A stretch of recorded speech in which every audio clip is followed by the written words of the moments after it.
بسم الله الرحمن الرحيم. داودياش شرفت له waxaa meeshan igula sugan hooyo xaawo jaamac warsame oo ka maqan yahay wiilkeeda ee iyada dhashay wixii warbixin iyada sheegi doonto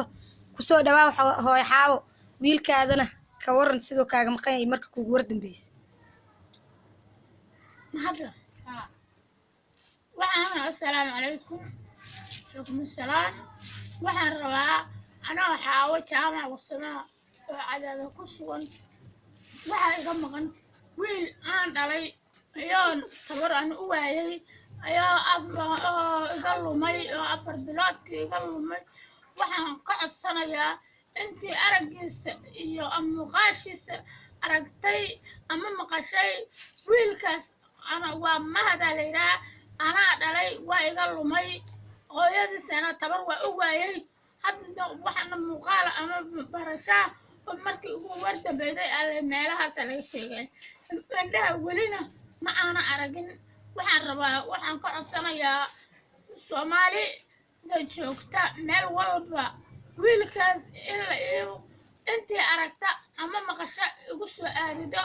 أنا حاول جامع عدد كنا wiilka magaciisa saddexaad mahad axmed gaafo waleela mahad axmed gaafo markii kugu wardambeysay meeqa jir oo ahaa 15 jir